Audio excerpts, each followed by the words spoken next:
episode 3. We're going to keep track this time and know it every week instead of guess. Well, the difference here is that we're actually going to do it every week. So there's... You know what? You're right.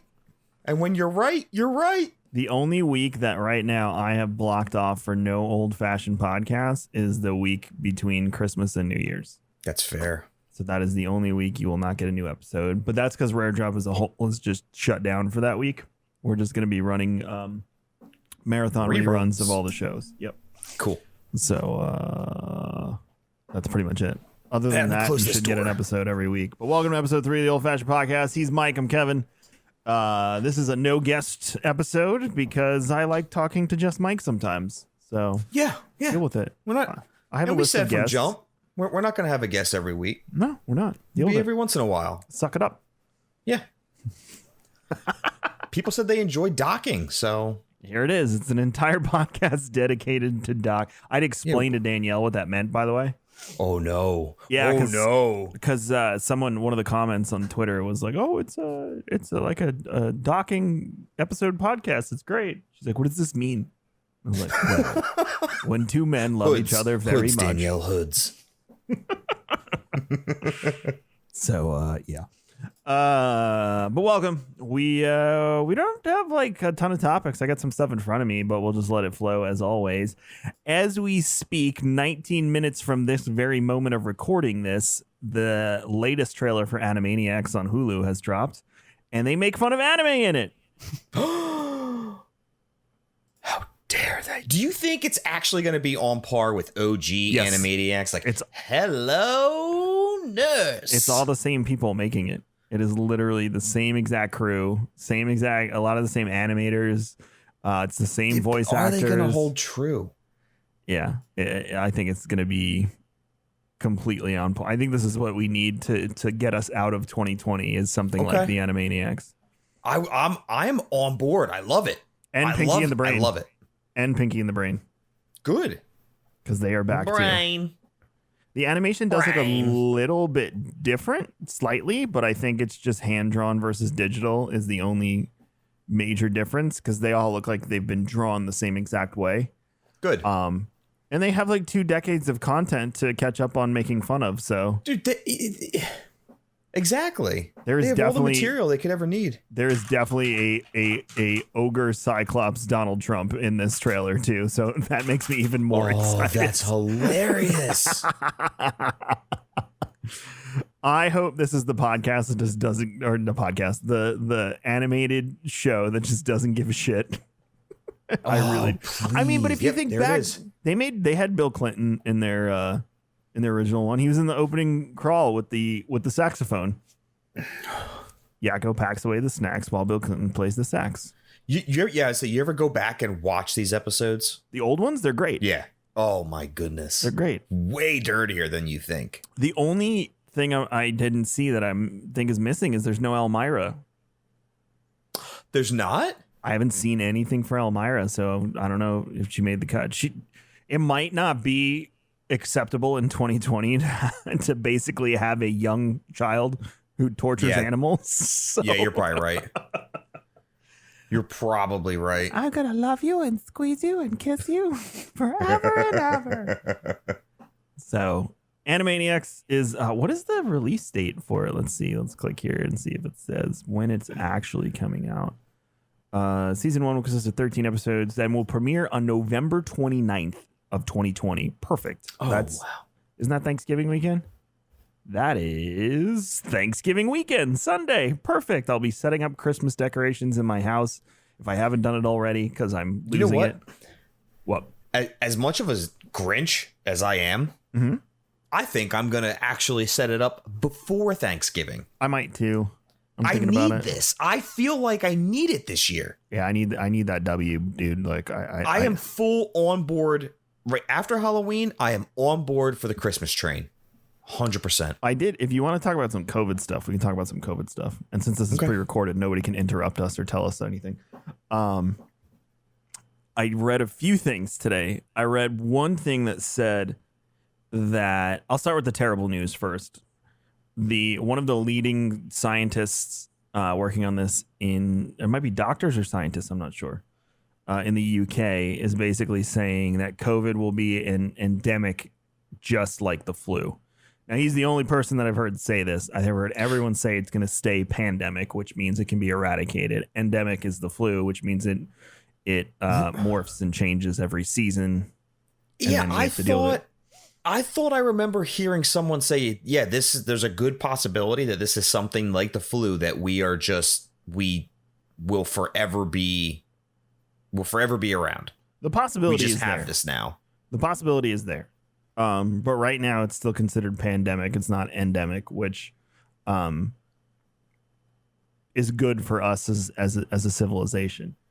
The news secondary to that then is that the mortality rate for COVID has gone down considerably since the beginning of this. At the beginning of all of this, and this is actually shocking numbers, disturbing. It was at 25. It was above 25%. I think it was 25.7 or something. Do you fully, and I'm not trying to be tinfoil hat here, but do you fully trust those numbers? I don't fully trust the numbers because they're not absolute. On one hand, you have mortalities that could have not resulted from COVID that counted as COVID deaths. On the other hand, you can't say someone with a compromised immune system didn't die from COVID. Right. They died from something else, because COVID is the accelerator to their death. So you also have to take that into consideration. So are the numbers exact? No. Are they a decent average? And by no means am I a fucking scientist, but I just from as an idiot sitting in his basement talking about it. I don't know, just to take numbers at face value for this. Even when it comes to COVID tests, you can say, well, the test results are through the roof right now. Well, yes. But the same person could be being tested multiple times. It's still one person. COVID tests have been proven to not be 100%. So that's off. But we have the data, and that's all we have. We can't work off of much else. Right. But to say that this many million of people have tested positive, so COVID's on the rise. Right. That's not necessarily true. Like I said, many people are getting tested many times over. Yeah. And also many people are not being tested at all. And that's also true. You know how many science deniers are walking around with it right now? Yeah, that's 100% true. Yes. So both are correct. Logically, there's no absolute. So we just have to work off of. I think the percentage of mortality is probably on point closer to anything, because it is measured against people that have tested positive for COVID. So I feel like that's probably the most true number in all of this. Is it absolute? By no means. But I think within a variance of roughly, I don't know, a couple percent either way, I think it's pretty spot on. Mm-hmm. So, but it went from 25%, which was horrifying at the beginning. I remember when everything shut down, it was just absolutely horrifying. But now it's down to roughly 7%. So, which is still way too high for any disease, on a global level like this. So, not to be one of those people screaming into the void about how the flu kills. It's the same thing, but what's the rate for the flu? The flu is lower. The death number of the flu is higher. So here's how this works. Okay. The death number of the flu is higher than the death number on COVID. The death rate for COVID percentage is higher than the flu right now. Those could change. So technically, your odds are higher, generally speaking, to survive a flu than the coronavirus right now. Of people die from the flu. Perfect. So the flu, yeah, because they do it per 100,000 people. It's how they get their results. So the flu is about 11%. Yeah. So the flu is higher, not COVID. The flu is still higher? Yeah. But the infection rate versus the flu as opposed to COVID is off the charts for COVID. Like, they don't even compare when it comes to infection rate. Still considered a super highly infectious disease. Right. So it's more deadly in the sense that it can spread easier and get to more people, which would result in more deaths. That is why we've had to take the measures that we have. Got you. Especially the mask wearing, which people, it's the simplest thing in the whole thing. I did it today. I went to the eye doctor and I wore my mask for an hour and a half. I'm still alive to tell you all about it right now. It's really not a big deal. And if you feel like the surgical ones are uncomfortable, buy yourself do your research and buy one that is comfortable for your face.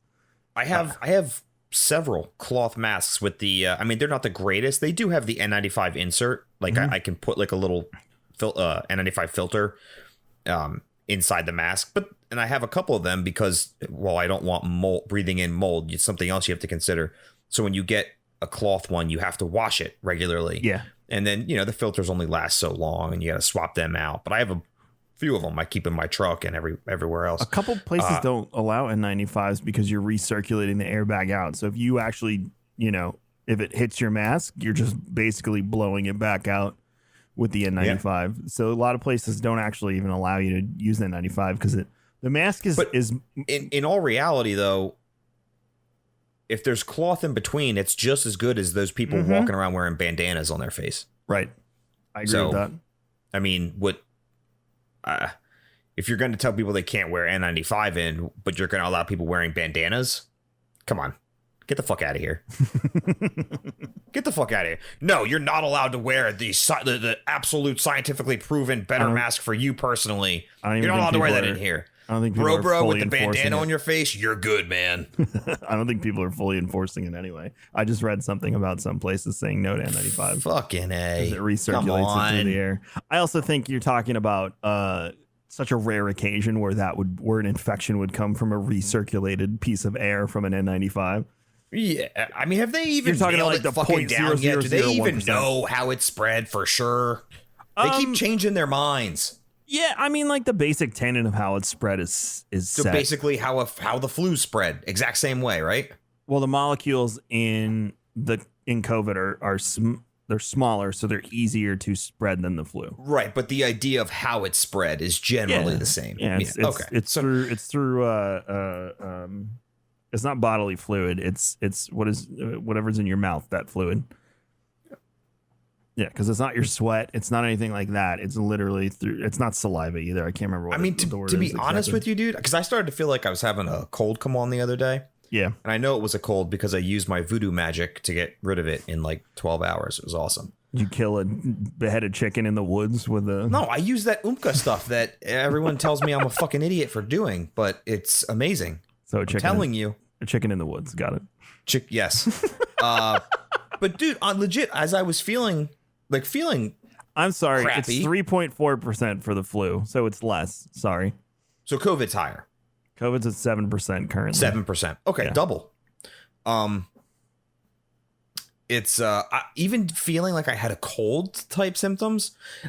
Legitimately, honestly felt better about wearing a mask for everyone else.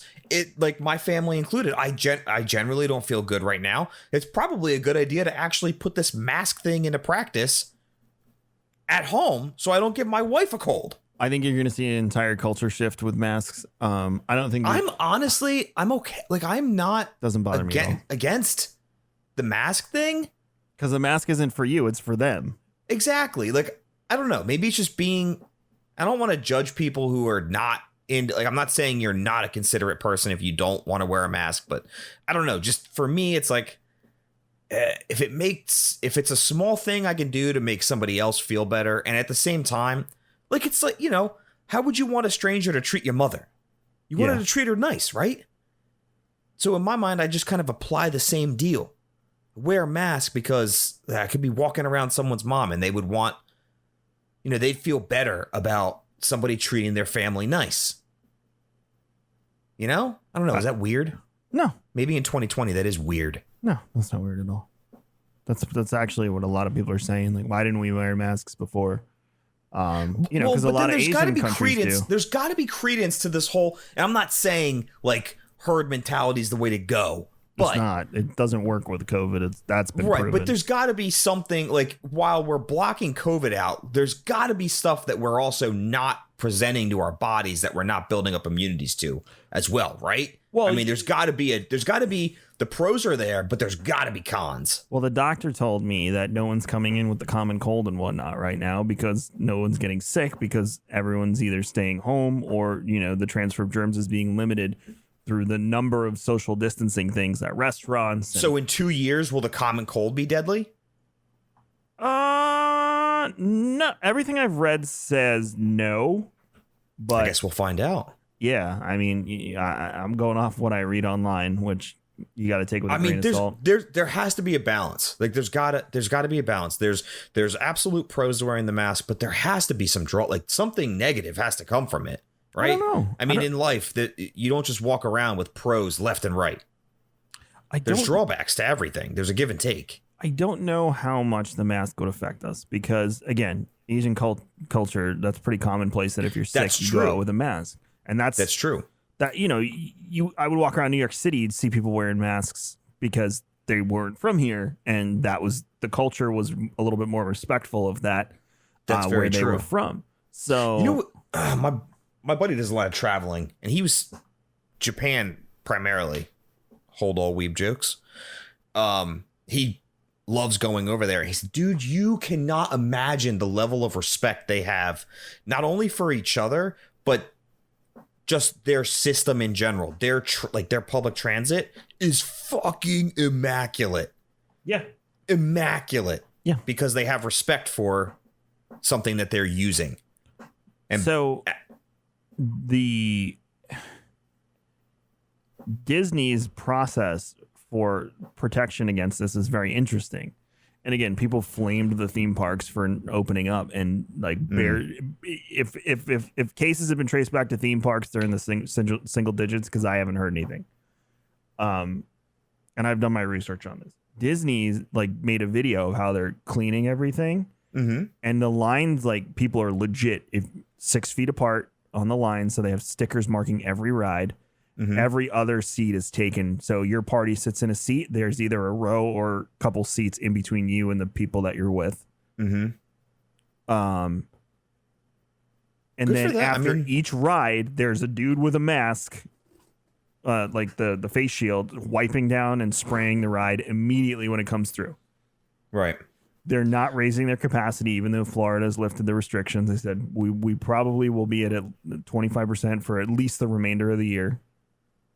And from what I hear, it's actually a decent experience because the park is empty. The rides, you're not like smushed in there with people. And the only drawback is that you have to wear a mask, which I was like, okay, if I have to wear a mask, that's not cool. I'll wait. But then it was, you can sip a beer. Like you can pull your mask up and sip your beer and walk around, which is kind of the reason I go. That's my enjoyment of it. Right. So I've been monitoring it closely and watching, and looking and waiting and seeing. So we'll see what happens, but they're taking that seriously. Yeah. And I hope, going back to your public transit thing, I hope that our government starts to take notice on state and city levels and starts implementing cleaning as part of their regular budget. Spraying. Well, I'm sure it's in the budget. They just choose not to spend it there. So what they're going to do is they're going to now add another tax another public transit tax onto the people who use it, or no, just everyone in general. And then it's still not going to go to cleaning the trains.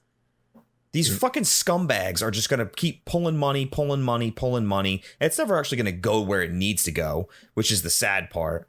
But I think a lot of people, especially towards like Disney, very, very quick to just jump and judge and point that big index finger and start screaming. I don't think people are actually taking the time to actually look into that and how they're doing. Like, so like my kid's back in school, and one of the things that came in the mail for us was, and it's every 6 months there's a cleaning fee that it costs so much more money that we have to pay to the school because there is an upped cleaning service. And now on top of that, my son's school is cut 30 minutes before the end of his school day every day for cleaning. Yeah. So not only are we paying for the teachers to have, or not the teachers, the whoever's in the school cleaning. It's not a janitor, but there are individuals in there cleaning. They pay a company to come in. So not only is it that we're paying extra so that everyone can have additional cleaning supplies, but then they are also cutting the day short so that everything can be sanitized every single day. So to point the finger and say, "You fucking horrible parents." No, fucking chill. Not to mention, I mean, the kids coming and going, you would hope the parents would make sure that if they're interacting like that, that the parents are somewhat safe and decent about what they're doing and where they're going so that their kid isn't bringing it into school. But also the teachers are going out and about and doing things. So for teachers to come back and say, well, they're getting it from the kids. Well, what are you doing? And also it's on the parents to make sure that you're limiting still. There is a difficult situation here where mental health and stability comes into play in all of this. Like, no one mentioned the rise in suicides over the past 9 months. No one's talking about it. No one mentioned the rise in suicides. No one mentioned the absolute astronomical decrease in reporting of child abuse. No one's talking about that. Wow. Do you think about that? No. Because a lot of the mandatory reporters, guess what? They're coming from schools. Yeah, wow. So there is an astronomical amount of child abuse that is not being reported. Because these kids, they can't get out. They are now stuck with abusers. That's scary. That's horrifying. So yeah, I mean, there's a lot of issues. You know, I was yelling on stream for months when people were like, "Oh, good on you for keeping your kid home." I'm like, no, he hasn't seen someone his age in months. You know what that's doing to a 6-year-old's social development in his head? Yeah, it's screwing it up. Like, there is irreversible effects coming from all of this, and then on top of it, you know, you have people saying like, "Oh, we should have just closed the schools." Like, do you understand what that does to the entire education system, which is already incredibly flawed? Not only the education system, but the workforce. Yeah, you're leaving teachers unemployed.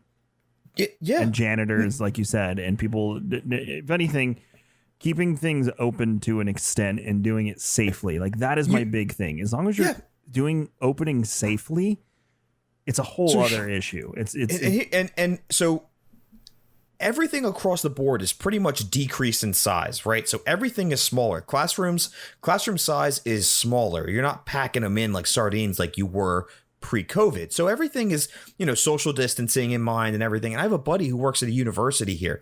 And they're open. They've been open and they haven't had any issues. However, the university has applied strict mask enforcement, social distancing policies. You are not allowed to have people coming into your rooms. Like, you know, you're not allowed to do that stuff. And if you're caught doing it, guess what? You go home. Yeah. At a college, you go home. You're gone. See ya. Bye. Yeah. So to just assume that it's just business as usual and it's like it was no, you're not looking into it deep enough. This is the new normal. Like, there's a balance here between let's all hide in our homes and, you know, I'm not going to wear a mask because more rights. There is a sensible, well thought out solution to continuing life, but also trying to keep everyone safe. If you truly cared about the, you know, human life and keeping everyone safe, then you would never leave your house, because the moment you come in contact with anybody, you're passing off whatever germs. Could be the flu, could be the common cold, could be anything. We're in the middle of a pandemic. I'm well aware. We need to protect people, especially, you know, those who are immunocompromised, children, the elderly. There's so much here that we need to protect, but we need to do it sensibly to not create new problems, that's my point, is you trade one thing for the other. And at what point does it not become worth it? Now, again, like you said, everything's shrinking, smaller. You know, even going to sports games, it's social distance in the stands. And you know what? That's good. That could, if you look at it, if us shrinking, and I'm not macroeconomics and how this all would play out realistically or even logistically just on paper, I don't know. But in my dumb brain, I look at it and I'm like, oh, wow, okay. So smaller class size could mean more one-on-one time for the kid. that could result in a better education. Granted, I understand that would mean more teachers, which could possibly increase your local school tax in order to cover all these things. Or maybe combining schools. I don't know how that would work out, but smaller size, more one-on-one time for kids who maybe aren't grasping concepts, that could be an advantage.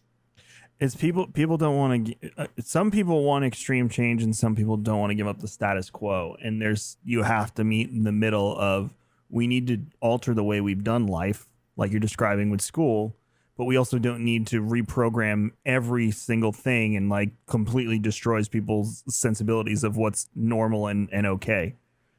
There needs to be a balance, and there needs to be things that are well thought out and well executed. That is where I'm coming from. You know, I don't want to stay in my house forever. I think most people don't. But at the same time, I also don't want a free for all where we're exposing those who are susceptible to this. Right.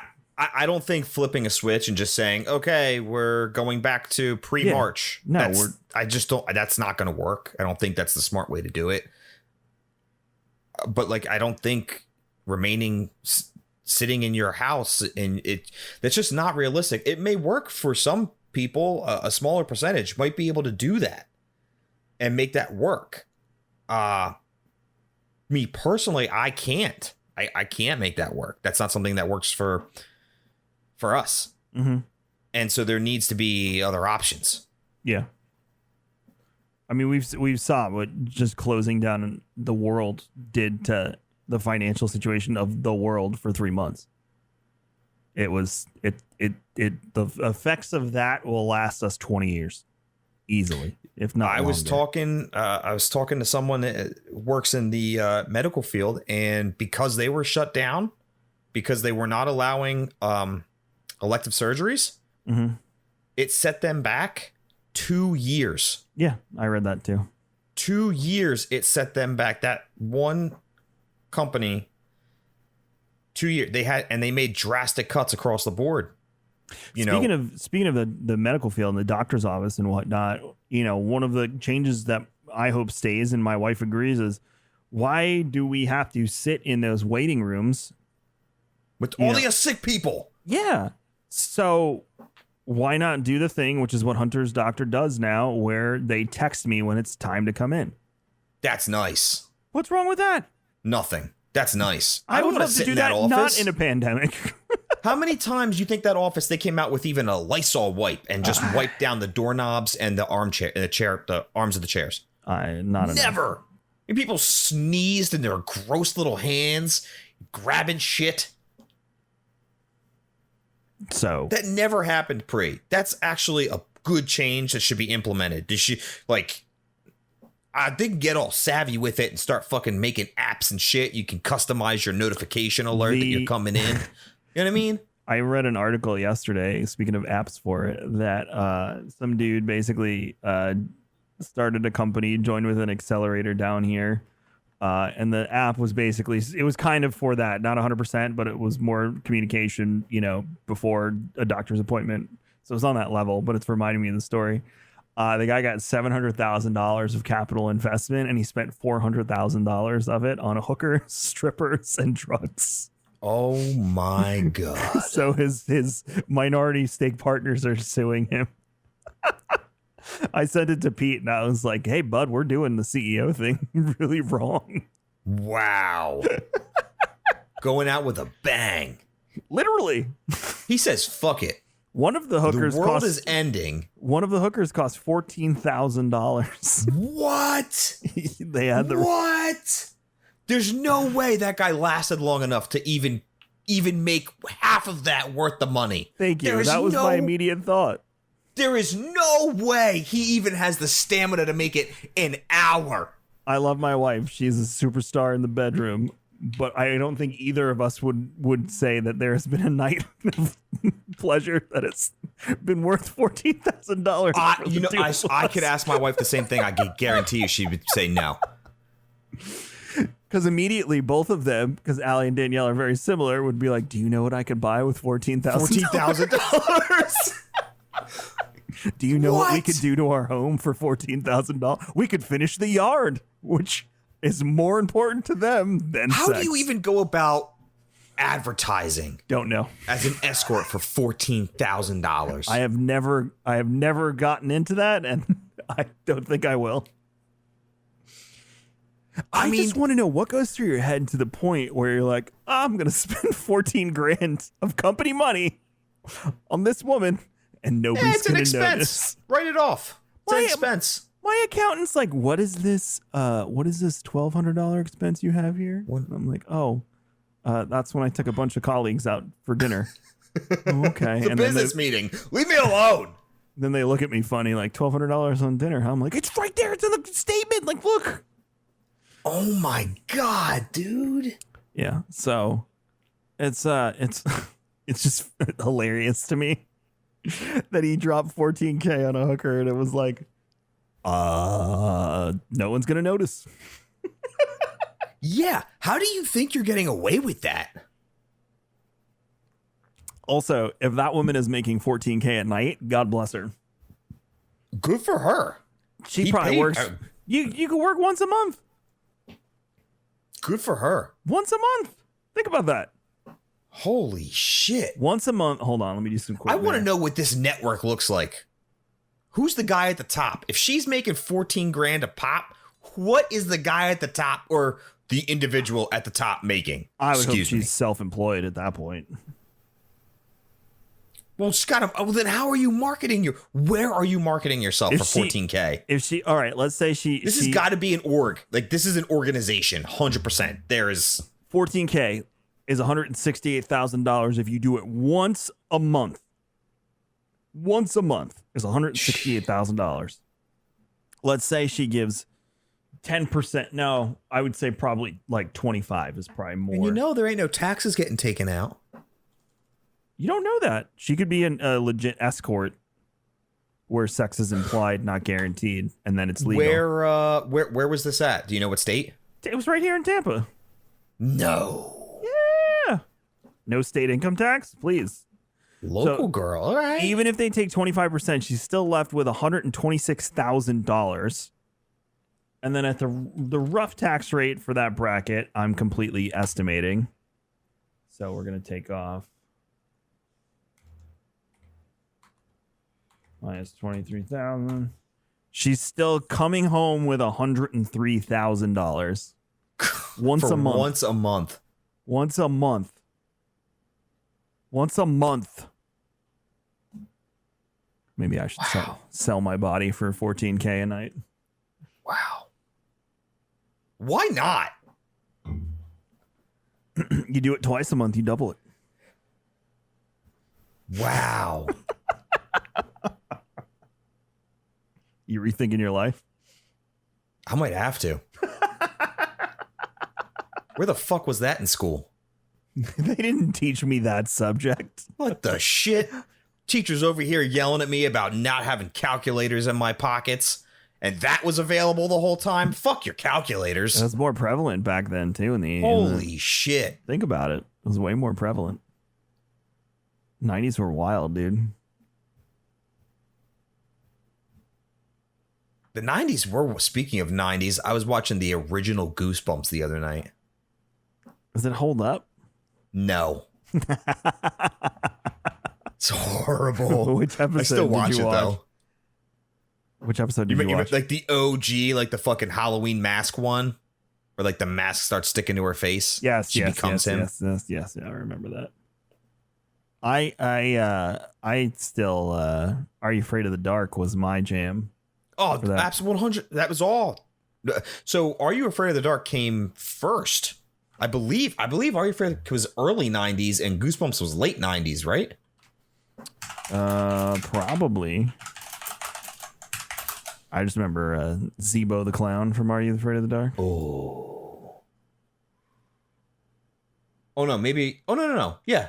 So Are You Afraid of the Dark aired from 90 to 96 and then a second stint from 99 to 2000. So when did Goosebumps start?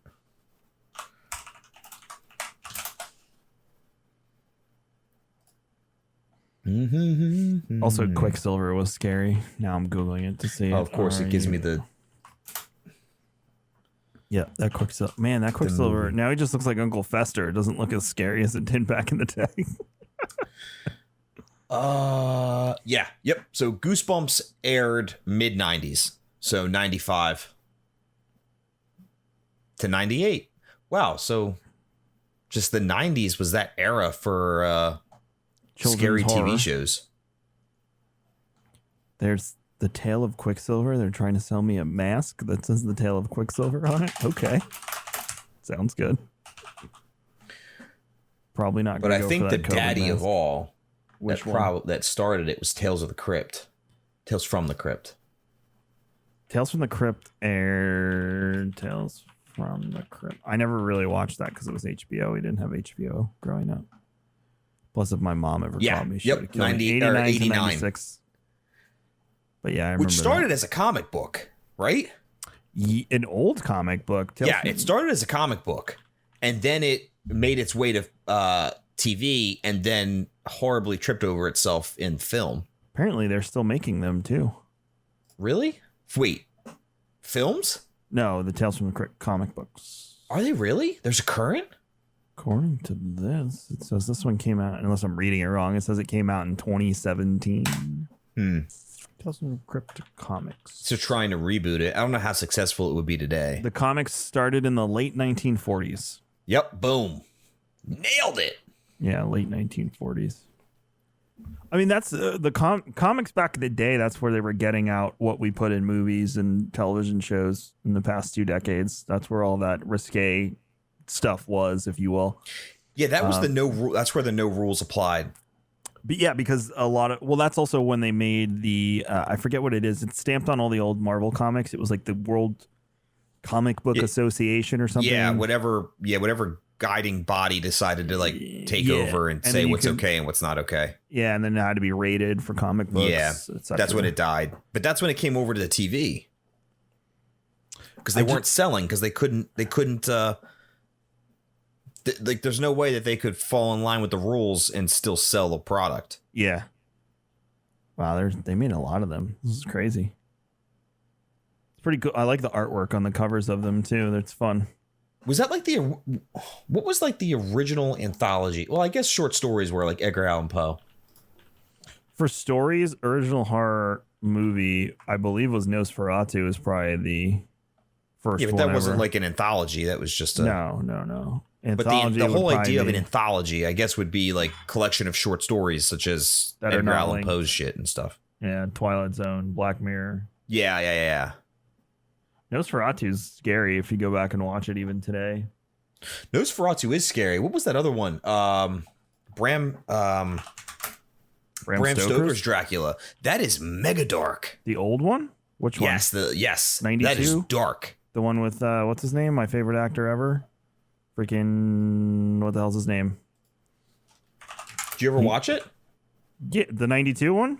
Yeah. That one's like what's his name? Oh my god, it's gonna bother me. Tell me his name, Mike. Anthony Hopkins? Nope. Gary Oldman. Thank you. Boom. That was bothering me. Yeah, no, that movie's dark. It's super dark. And bloody. You don't realize it, but holy shit. Yeah, and it holds up. I saw it a few years ago. It was on TV. When he's licking the razor blade and stuff. And the fingers, they're like extra long. It's pretty dark. We should do we have Halloween? We have one more episode before Halloween, right? Yeah. Should we do a bracket next week? Ooh. Halloween, or we'll do horror movie bracket. Horror movie bracket, and you want to put it out on Twitter? You want to see what get Twitter suggestions for it? I'll have Paul make a nice bracket for it. We'll put it out before the episode, and then we'll put it out after when we fill it in. But we need a third to come on and do that with us. Ooh, who could we get that's good in horror? That likes horror. I'm thinking Wayne might be the guy there. I think Wayne is the must. Yeah, we'll talk to Wayne. But I just put it in my little notes here for horror movie bracket. And then we'll do I won't be able to comment on a lot of them because I probably haven't seen a lot. I mean, actually, that's not true. I'm going through this list. Let's put it if we do like a Twitter poll and get some input. Quiet Place. Nightmare on Elm Street, Poltergeist I've seen. And then we could just watch a few of them in between. Anything that you haven't seen yet. Here, I'll put out a tweet literally right now. You ready? Boom. Drum roll, please. Twitter.com. There's old fashioned.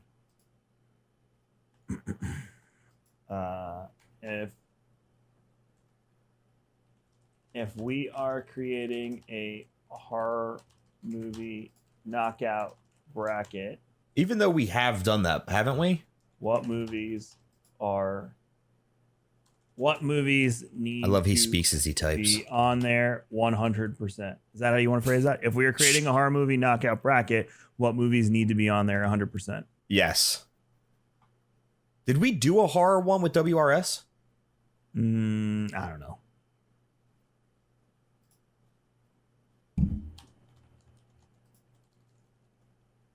If we are creating a horror movie knockout bracket, what movies need to be on there 100%? Cool. Twattered. You done twatted it. You've been twatted. And retwatted. I will retwat in just a moment. I'll get Razor up to do it too momentarily. Yeah, so we'll do the bracket next week. I'll try and find a time Wayne can record. Yeah. And we'll have fun with that, and then we'll put it out afterwards, and then everyone get mad at us like they always do. It's the best. Perfect. So Speaking of fun, I have this thing that I do to Allie all the time. It's the best. What do you do? It's the best. So remember, so you have a little one. You could actually try this on Danielle and see how it works out. Okay. You've seen Step Brothers, correct? Yeah. Love Step Brothers. All right. So it'll be like late at night, and she leaves Grayson's door open. Okay. So his door is open, and the way that you come up our stairs, and the master bedroom's to the right, and then you go to the left is down the hall. There's the guest bathroom, guest room, and at the end of the hall is my son's room. Door wide open. So she's always very like, shh, Grayson, he's sleeping. Okay. So I'll say something at like medium volume, right? And she'll go, shh. And I'll turn around, stare at her for like a brief second. And just like the scene from the Step Brothers, I'll go, how you say that? Super fucking loud. She gets so angry. If you wake him up, how you say that? So good, dude. You got to try it. Oh, that's good, man. That's good. Oh, it's my new favorite thing to do. You should try Goonies one time and just yell, hey, you guys. Oh, that'll be the next one. Yeah, just that'll be the next phrase. It's the house of learned doctors. Not a doctor, you curly-headed fuck. So good. Where'd that website go that I pulled up? Disney released a trailer for their new movie. Did you see it yet? I saw you post something about like a ninja something or other. Raya and the Last Dragon, it's called. Disney Ninja. It looks like Disney Ninja Tomb Raider. It's this girl named Raya who is the keeper of the last dragon stone. And it seems pretty epic. I like the direction they're headed with it. You mean the Chinese direction? I don't know if it's necessarily Chinese. I can't really tell. Is it RYA? RAYA. Raya and the Last Dragon. Yeah, I don't know if it's necessarily Chinese. It's animated. Yeah, it's from the people that made Frozen and Moana. Make way, make way. Time you knew. Oh, I guess you really can't say it's anything because Commandra is not a real place. Yeah. In a land called Commandra, split into 5 different regions. I think it's based on multiple cultures. So nothing directly, which is interesting. I like when I enjoy Real Life Playground as much as the next person, but I feel like we've done a lot of that, and I feel like we need some Is she more. riding an armadillo? Yeah. She's got a little pet armadillo too. She rides an armadillo? She's got a little pet armadillo too. It's adorable. But she's called the Last Dragon. No, she's looking for the last dragon. Oh, she's looking for the last dragon. I'm mistaken. Yeah, they say that at the end of the trailer. Oh, a Malaysian. Is it Malaysian? Is that the culture? I think it's Malaysian. Interesting. I like that. Oh, cool. We're getting a lot of hits Sisu already. the Dragon? Is that who they're looking? No. We're getting a lot of hits already on movies we need to include. Are we? What are we getting so far? We need to do like a live segment of Twitter. I mean, we can stream us making the bracket next week one day before we like sit down and record the podcast. If you want. Scream 1, wow. Strangers, 1308. Event Horizon? Yes. Child's Play, I Spit on Your Grave, Devil's Rejects, Last House on the Left, Cabin in the Woods, Babadook. I've seen almost all of these except I Spit on Your Grave, believe it or not. There's your homework. Yeah, there's my homework. See, I don't even know if I'm going to torture myself with watching a bunch of horror movies, but maybe for work I'll do it. So if I would pick with all like the one lights or two on at home. Pick one or two, and at least watch them. Because if we can get Wayne's seen them all. Are you stoked for the new Borat? I saw the trailer, and I think I am. So I was thinking about this the other day. How much of it now is just scripted? I don't know. Most of those people don't seem scripted. They'd have to be some damn good actors to not be scripted. But I also... You think? Because it shows in the trailer literally people chasing him down too, saying, Borat, Borat. Yeah, because they recognize him, right? Yeah, but those rednecks that he stays with during quarantine... He's like, what is worse? Is it the virus or is it Democrats? And they're like, yeah, Democrats. But it's stuff like that. It's like, granted, I acknowledge there are people probably that ignorant. So let me give you the 2 cents that I learned about Sacha Baron Cohen before you say this. Sacha Baron Cohen went to what is considered the greatest clown school in the world in France. And it's the art of clowning. It's not actually like painting your face and joining the circus. The art of clowning, I forget the name of the guy who runs the school that he went to, is basically the idea that you play the dumbest person in the room to get the people that think they are smarter to act like fools. That is the art. And that description of it is literally everything Sacha Baron Cohen does. Right. Every character he plays. So if he is a master of it, which I truly believe, and you got to remember too, we're a decade, if not more, I think more. I want to say 06, 07 is when the other one came out. Over a decade out from the last one. How many people that like aren't into it remember that? Yeah, but I think if you're looking at a decade, the people who were that dumb 10 years ago are probably too old to be involved in his movie now, which would mean that the younger people would have seen it 10 years ago. I don't know. I feel like Borat is a very unforgettable character. Apparently, the reason I'm saying this is because I'm seeing it trending on Twitter now. Apparently, Rudy Giuliani is caught with Borat's daughter with hand down his pants in the film. Wait. It's all over Twitter right now. Hold on. There's even a picture. That's funny, given... Hold on.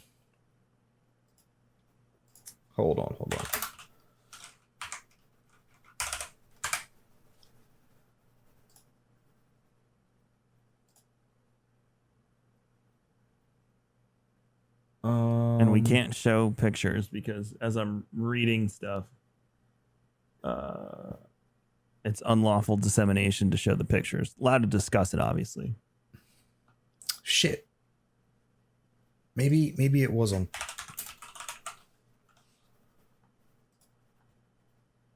Do you need me to send you the pictures? No.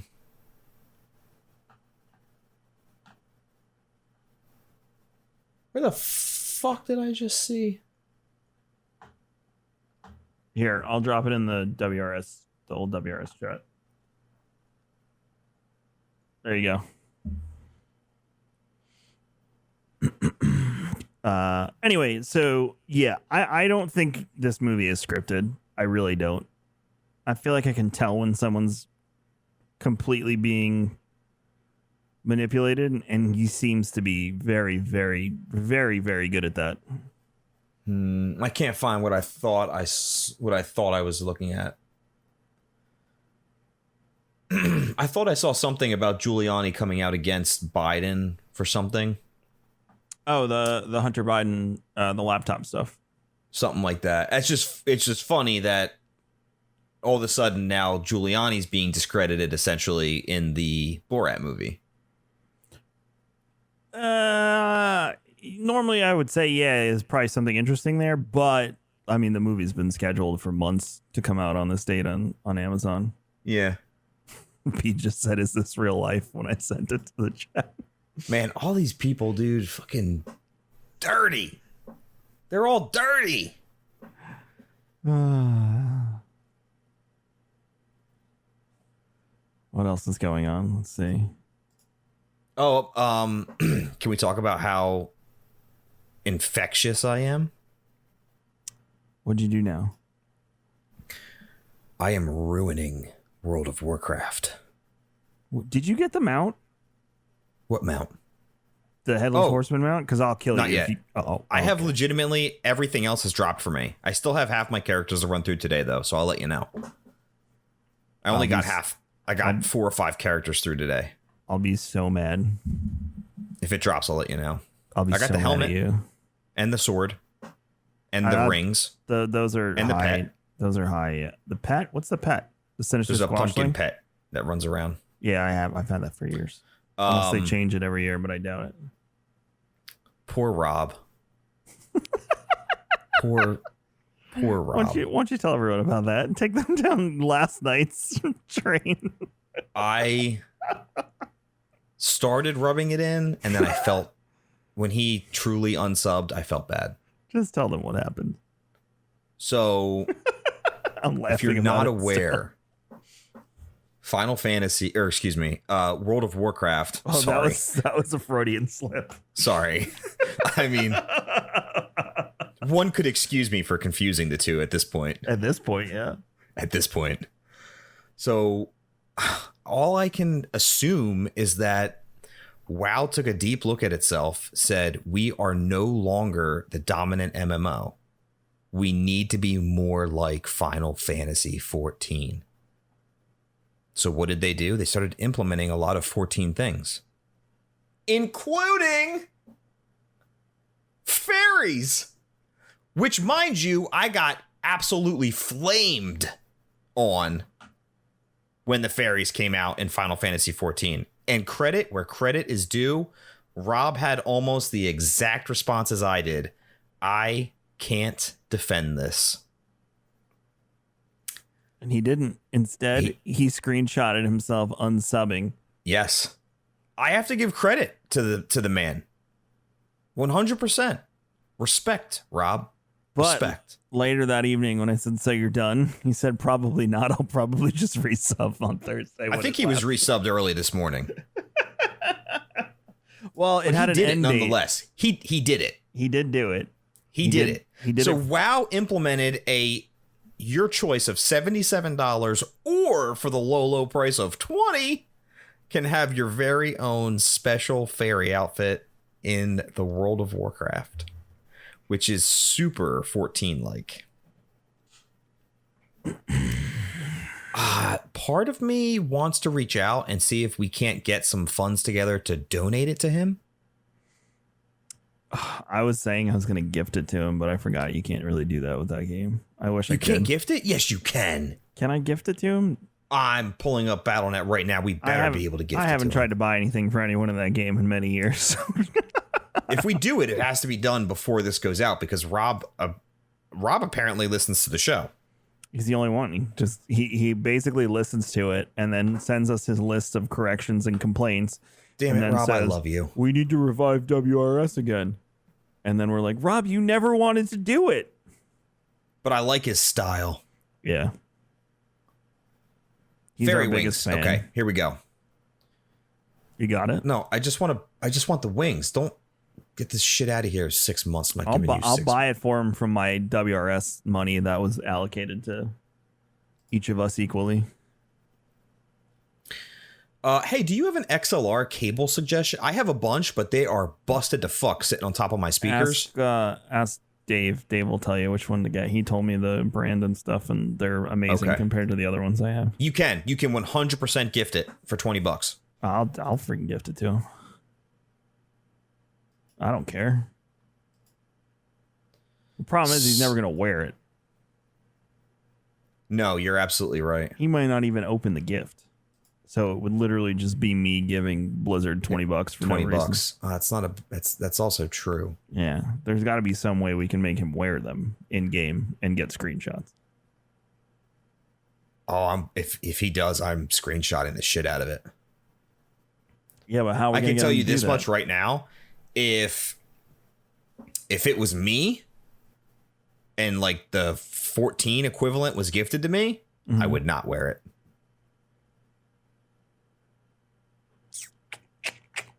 Gotta find a way. I'm gonna think on that. I'm gonna figure out what is worth Rob's while here and how to implement that. But it enraged him so much to know that it happened and that it exists. Yeah, because the common rebuttal there, and which would normally be mine, is it's cosmetic and I don't have to have it, so I don't really care. But so the video he linked us 100%. True and factual and great video that we watched on it. If you want to pull out the talking points, you can, because I didn't get a chance to watch it. Well, he talks a lot. He's fairly intellectual. I mean, basically, what the points were is that Blizzard is sucking the fun out of the game by implementing things like these microtransactions, and people who are buying it or saying it's just cosmetic are essentially enabling a bad practice. And the point that was being made is you already pay for the game 2 times over. You pay for the game. You pay for every expansion that comes out, $60+ every 2 years. Plus you give them a monthly sub. Now, the rebuttal that a lot of people use is that, well, sub cost hasn't increased. Well, yeah. Why would it? Normal games, normal live service games, for instance. And I get it. They have microtransactions too, but live service games, it's still $60, $70 fee for the game. And then once every 4 or 5 months, they come out with a $20 to $30 expansion or whatever. Plus they'll have like a season pass. Plus they have loot boxes. Plus they have microtransactions. I don't know if they'd ever go that far down the rabbit hole. I don't think that you'll see loot boxes introduced. Especially it's a loot-based game. What am I talking about? Every encounter is a loot. Yeah, but you mean paid loot boxes? No, I don't know. You buy separate from in-game content. I get where it's coming from. Where I understand. I understand that point of view, but I also think that. I think you run into a problem when you start the paid shit is better, cooler, or on par with the shit that you can get by actually playing the game. Yeah, I mean, Star Wars has that problem. I think that's a problem. So Final Fantasy also has an online store, and you can also buy full sets. Final Fantasy, the sets that they sell, Final Fantasy is more of an RP base. Mm-hmm. And so a lot of the sets on there are like NPC sets. So you can look like an NPC in the game. That shit does not drop in game. Right. Final Fantasy also really isn't a huge, there's a lot of cool transmog and I definitely utilize the glamour system, especially with weapons. But a lot of that shit is crafted in game through the in-game economy. And then you sell that weapon, somebody buys it, and then can now equip it as a glamour or a transmog. Right. So a lot of what they sell on the store is obviously mounts for very similar prices to what WoW sells their mounts for. And the gear sets are also similarly priced. They're just more NPC related or RP related. This just seems so out of place in WoW. I that's why I find it so funny, is because this does not look like it belongs in WoW, like, at all. Yeah, I understand. I'm just not cosmetic. I understand what you're saying. The road it leads down. Cosmetic to me has never bothered me because I'm casual. That's the truth of it. You know, I don't have the time to do a lot of the stuff that other people get to do. Now, WoW is an exception because I can go back and solo old raids and get whatever I want. Nah, I mean, I would consider myself a WoW casual as well. I would consider myself a 14 casual. So it doesn't really bother me too much that they implement it. I do understand saying it's going down a dark path, but I also think that Blizzard at this stage of the game today, maybe not in 4 years, but today, is smarter than that. So for now, it doesn't bother me, but I do understand the argument against it. I do. I get it. I don't... I think they're going to need direct competition to be smarter about it. I mean, they already have 14's direct competition. It is. And I am not, like, no bullshit. I'm not. But these devs are 100% playing each other's games. 100%. WoW devs are playing 14. 14's playing. I hope and pray 14 devs are playing World of Warcraft, because there is so much shit in WoW that I prefer and would love to see come over to 14 that would just so vastly improve the game. Even just the gameplay loop. And there's stuff that WoW is taking, like that, the mentor program. Final Fantasy has had that forever. There are specific players who meet specific requirements, who have played a specific amount of time or completed X amount of dungeons and raids. Then every new expansion, the standards change, and they have to reapply for the mentorship program, and they get a crown next to their name. And so that player is a mentor player. And Final Fantasy has no problem stripping you of that title if you're a dick. Yeah. And so here you have WoW with the same thing, where, you can't get it if you haven't strikes against your account and things like that. But they're implementing the same system Final Fantasy 14 has.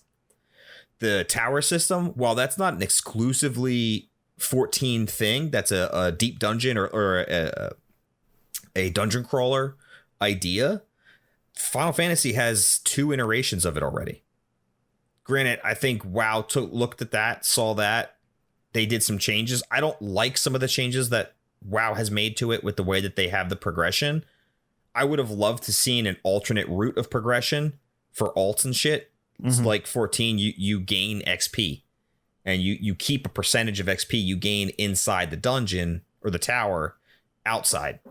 So it's an alternate way of leveling a character, and I find that more enjoyable. And I wish it's a lot of it seems locked in the WoW model, and I don't like that. I looked forward to just grinding it, and which I think you still can, a certain version of it. Yeah. There are aspects of the WoW version that I think are really cool, that I really hope in the next expansion, Final Fantasy looks at that and says, ooh, we can do something similar. Let's change up our recipe with that. And I think when 14 goes back, they're going to make a better deep dungeon, or that's what we call it, or the tower is what WoW calls it. I think it'll be even better. And I really hope that that's the case. And there's so much that these devs are 100% playing these games and picking and pulling different things that they like. And this is my first. I bought BFA early and played BFA early. It did not grab me, and I stopped after I think I got to 118, and I stopped. I just didn't like it. This Shadowlands is the first one that I will be in from jump playing, and I will level a character to 60 and get a feel for the first raid. 100%, no doubt. I'm just gonna do LFR. I don't have time. I'm not. I there's no way I could do progression, and there's no way. I don't do progression in my main MMO. Yeah, it's too much from where I'm at in life. But that's why I like LFR, because I can do that, and it's fine. You know. I have no problem as if the guild's running alts. I mean, maybe I'll do like one progression, but I can't sit there for 8 to 10 hours banging my head against mechanics, trying to figure shit out. Yeah. So I have no problem going through with the secondary alt runs. No problem. I would like to at least be able to go in. So like my goal for going into this expansion as the first WoW expansion that I've ever been in is I would love to complete the mythic raid and get the mythic mount as a 100% drop. Okay. I don't know how attainable that is, but that's kind of like my goal. Okay. Might be able to do that at some point, but well, before the X-Pack's over. So within 2 years, I would like to get in, gear You're still going to need a group to go in and do the mythic. Right. Within 2 years. Which, we'll see. I also don't like playing with pugs, because most pugs are filled with assholes. That's my experience. I don't think you can do mythic with pug, can you? Oh, yeah, I guess looking for group. Yeah, you're just pugging it. Pugging it no, is going I would do it with the guild. I'll do it with the guild. I don't even know. Dude, it is fucking it is just absolute garbage. I've gotten a lot better at running the dungeons in WoW, and I kind of get it. But holy shit, dude, some of these fucking players, it's I'm probably one of those players. No, but toxic is such an overused, stupid fucking gaming word now. But it's oh my god. Yeah, I don't like playing with strangers. I got to do some dungeons for some stuff, and I'm waiting till a night when I can ask you two to run stuff with me, because I don't want to play with strangers, because I hate people. They're awful. I have a group of friends that also run. They run on a different server, but we can 100% group up with them and just run through. 100%. Perfect. Buddies from high school, actually, who just randomly saw on Discord still play, which is awesome. Fucking awesome. That is awesome. Yeah. Look at you. I know. You. So, but I was running a dungeon, and of course, because you're not a serious gamer unless you use all caps in chat, because that definitely conveys a point when you're not. People are not articulate at all. Don't do X. Okay, well, the person who's doing it doesn't understand what X means, so why don't you try a different description? It makes no sense. First of all, why are you pulling this boss when there's a line of sight attack? You're pulling him on a fucking staircase, you asshole, and you're getting pissed off at the person who's doing it. Shut the fuck up. And of course they drop, so you gotta wait and wait and wait and wait. This is fucking stupid. This is stupid. Is there a penalty for dropping party in the middle of a dungeon? Yes. Good. How bad is it? You can't join one for X amount of time. Good. Before we go, question for you. Have you played Genshin Impact yet?